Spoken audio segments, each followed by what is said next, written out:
presidente, senhores senadores, gostaria de aproveitar esse momento para registrar também, como muitos senadores ao longo da semana o fizeram, a minha admiração e meu reconhecimento pela vida e pelo exemplo do líder sul-africano Nelson Mandela, maior símbolo de combate ao regime de segregação racial do apartheid, que perdurou por 46 anos na África do Sul. Mandela morreu na quinta-feira, dia 5 de dezembro, aos 95 anos. Mas as homenagens que reúnem centenas de líderes, chefes de Estado e personalidades do mundo inteiro, além de milhões de sul-africanos e de outras nacionalidades e outras tribos africanas em seu funeral, são a prova viva de que sua influência permanecerá para sempre. Mandela inspirou e influenciou bilhões, e seu legado inestimável continua a inspirar e guiar outras gerações e nações na luta por justiça social. Presente na última terça-feira na cerimônia de despedida realizada no bairro de Soweto, em Joanesburgo, a presidenta Dilma Rousseff afirmou que Mandela teve seus olhos postos no futuro de seu país, do seu povo e de toda a África, e inspirou a luta no Brasil e na América do Sul. Ao lado da presidenta Dilma, o Brasil e o povo brasileiro se fizeram representar no funeral de Mandela pelos 4 ex-presidentes vivos do Brasil: Luiz Inácio Lula da Silva, Fernando Henrique Cardoso, Fernando Collor de Mello, que nos acompanha hoje nessa sessão, e José Sarney, numa cerimônia que reuniu presidentes de todo o mundo. Barack Obama, primeiro presidente negro dos Estados Unidos, disse que Nelson Mandela foi um gigante da história. Nada mais justo. Como disse o arcebispo emérito da cidade do Cabo, África do Sul, e vencedor do Prêmio Nobel da Paz, em 1984, Desmond Tutu, nunca antes na história um ser humano foi tão universalmente reconhecido em vida como a personificação da magnanimidade e da reconciliação, como foi Nelson Mandela. E é verdade. Assim como Martin Luther King e Gandhi, Nelson Mandela teve um sonho, o sonho da bondade, da igualdade racial, da igualdade social, da compreensão e da esperança para a África do Sul e para tantas outras nações em conflito. Vítima de um regime racista que o aprisionou injustamente por 27 anos, Nelson Mandela permaneceu uma voz para a política anti-apartheid. Condenado à prisão perpétua por um pretexto fútil, Nelson Mandela teve sua pena reduzida pela pressão de seu povo e da comunidade internacional. Sua libertação em 1990 mudou a África do Sul. Com o seu antigo adversário e depois parceiro, o último presidente branco do apartheid, Frederick de Klerk, Mandela compartilhou o Prêmio Nobel da Paz em 1993. E em 27 de abril de 1994, tornou-se o primeiro presidente negro eleito democraticamente em seu país. Encerrou as políticas racistas, conduziu seu povo no movimento em favor da justiça social, instituiu locais rurais de tratamento da AIDS, promoveu investimentos e melhorou a infraestrutura do seu país. Sua defesa pela reconciliação provocou surpresa naquela década de 90, quando jovens e adultos segregados por anos de injustiças sociais estavam prontos para pegarem armas e partir para a guerra. Imaginava-se que Mandela na presidência iria promover a desforra, e bastaria uma palavra sua para qualquer conflito. para um eclodir de conflitos sem fim na África do Sul, cheia de mágoas, cheia de dores, por tantos anos de sofrimento e de exclusão. Mas o que ocorreu foi a admiração mundial pela pacífica e definitiva transição de poder da maioria branca para a maioria negra. Mandela foi um líder legítimo, que não acreditava e nem praticava o autoengrandecimento. Ao contrário, inspirava um grande amor e defendia o desejo de paz e reconciliação. Em seu discurso de posse, disse que o que faria e fez em seu governo, ele disse: nós construiremos uma aliança comprometida com a formação de uma sociedade em que todos os sul-africanos, negros e brancos, possam andar de cabeça erguida, sem medo, tendo garantido seu direito inalienável à dignidade humana. Uma nação arco-íris, em paz consigo mesma e com o mundo. Mandela deixou exemplos de resignação, fé, perseverança e dignidade. Tornou-se símbolo de luta, persistência e tolerância dentro de um combate que foi violento por anos a fio. Enfrentou a ditadura e venceu o desafio de liderar sem ódio o seu país no caminho de uma democracia multirracial. Madiba, seu nome de clã, que virou seu apelido, é cultuado na África do Sul. Tornou-se também o nome de um verdadeiro herói. Fica aqui a minha homenagem a esse líder e a esperança de que possamos seguir seu exemplo para vencer as grandes lutas e conseguir igualdade racial e social em todo o planeta. Mandela será sepultado no próximo domingo na aldeia em que viveu quando criança. E gostaria, senhor presidente, de pedir a gentileza de publicar na íntegra esse meu pronunciamento. E para encerrar, senhor presidente, eu gostaria de informar a todos os meus companheiros do Partido dos Trabalhadores do Acre que na última semana, na semana passada, eu estive juntamente com o secretário de Justiça e Direitos Humanos do Acre, fazendo uma visita aos companheiros José Disseu e Delúbio Soares, que estão presos na penitenciária da Papuda, aqui em Brasília.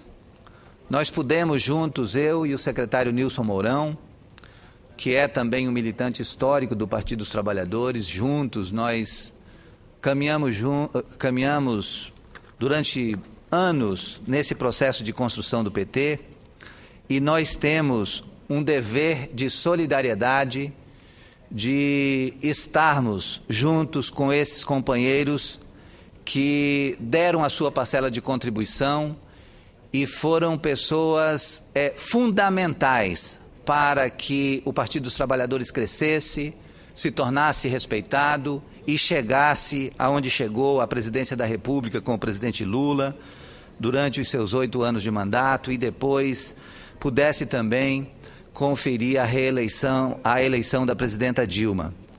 Esses companheiros estão cumprindo a lei.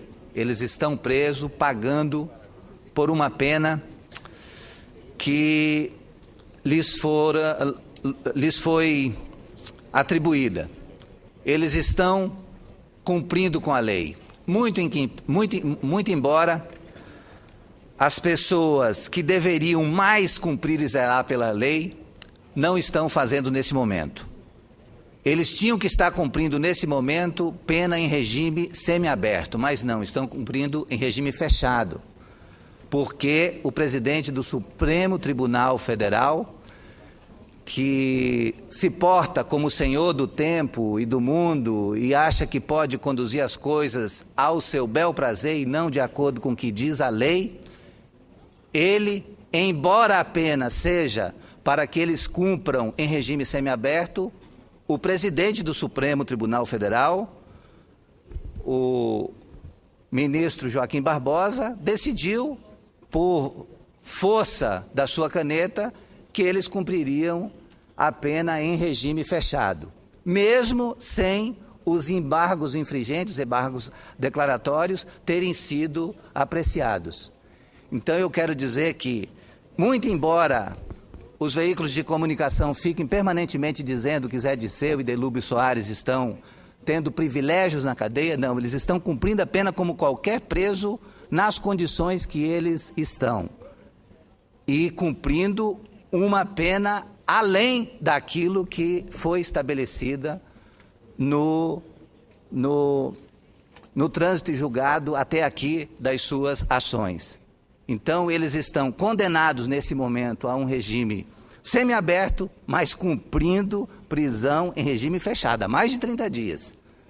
Ou seja, as pessoas estão condenadas cumprindo a lei, mas quem os condenou não está cumprindo a lei, porque não está lhe dando o direito a cumprir essa pena em regime semiaberto. Então, eu estive lá com o ex-deputado Nilson Mourão, que é o nosso secretário de Estado de Justiça e Direitos Humanos do Estado do Acre, e o Nilson Mourão escreveu uma carta e publicou essa carta nos jornais acrianos, e eu gostaria também que essa carta constasse aqui dos anais do Senado Federal, por se tratar de um registro de um amigo, de um companheiro, que sente na alma a dor por ver companheiros sendo injustiçados. Hoje estão presos Zé Disseu e Delúbio. Daqui uns dias vai preso também o companheiro João Paulo, um deputado federal, que ontem mesmo lançou uma revista mostrando a farsa de uma condenação. Um animus condenandi, como disse bem o teólogo Leonardo Boff. Nunca se viu um animus condenandi tão aflorado quanto agora com a presidência do senhor ministro Joaquim Barbosa à frente do Supremo Tribunal Federal. Parece que há um desejo de condenar, ainda que as provas não sejam reunidas para isso. Mas o animus condenandi está prevalecendo e estabelecendo esse clima de guerra para mobilizar a sociedade e achincalhar e excluir e, ao mesmo tempo, impor essa espécie de ódio aos dirigentes do Partido dos Trabalhadores. Então, o meu companheiro Nilson Mourão escreveu essa carta e eu gostaria de pedir a sua publicação. Ele disse: aproveitei uma viagem a Brasília para tratar da imigração haitiana e, no intervalo, juntamente com o senador Aníbal Diniz, visitei os presos políticos Zé Disseu e Delúbio, ora recolhidos na Papuda. Não pudemos visitar o companheiro Genuíno por recomendação médica. A direção do presídio não colocou nenhum obstáculo, de modo que conversamos com ele sem constrangimento e em uma sala adequada. A visita foi de solidariedade. Conheço Zé e Delúbio de longa data e juntos participamos da construção do PT e de muitas lutas. Vivi na Câmara dos Deputados, era deputado federal na época, todo o drama que se desenrolou no chamado mensalão. Ninguém jamais sofreu tanto, exposto a linchamentos diários, quanto José Disseu. Enfrentou tudo de cabeça erguida e com dignidade, como fazem os verdadeiros revolucionários. Hoje, presos, os encontramos numa sala de uma penitenciária, com bermuda, sandália de borracha e camiseta branca. Não ouvimos uma reclamação do presídio, dos policiais e dos agentes penitenciários.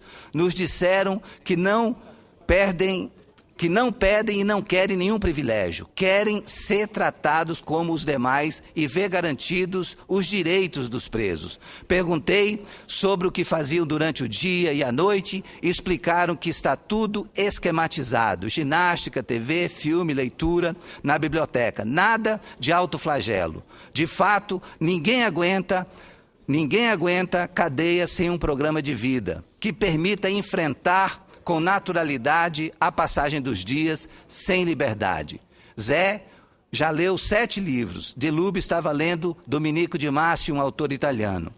Não abre mão do seu direito ao trabalho e do cumprimento de sua pena no regime semiaberto, como foi definido na sentença. Mas o presidente do Supremo Tribunal Federal, o ministro Joaquim Barbosa, em sua vingança desmedida, procura mantê-los no regime fechado, numa clara violação da legalidade.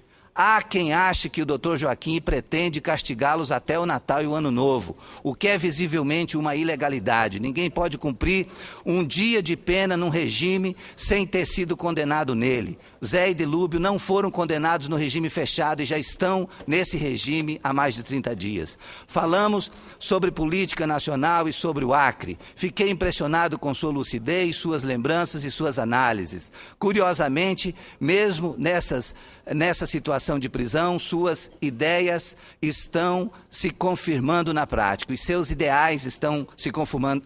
Suas ideias estão se confirmando na prática. Enganam-se aqueles que pensam que irão encontrá-los abatidos, depressivos, ressentidos. Ao contrário, estão de pé, com muita esperança e não recuam em suas ideias.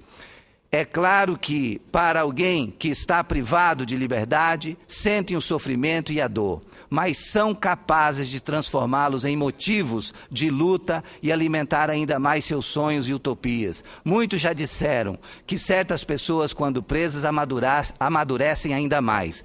É que prendem o corpo, mas a mente e o coração podem voar em liberdade. Essa é a carta do secretário de Justiça e Direitos Humanos do Acre, Nilson Mourão, que esteve comigo no presídio da Papuda em visita aos companheiros José Disseu e Delúbio Soares. Eu quero dizer que faço minhas as palavras do secretário Nilson Mourão e peço a gentileza da publicação na íntegra também dessa carta que acabo de lê-la aqui em plenário. Muito obrigado, senhor presidente.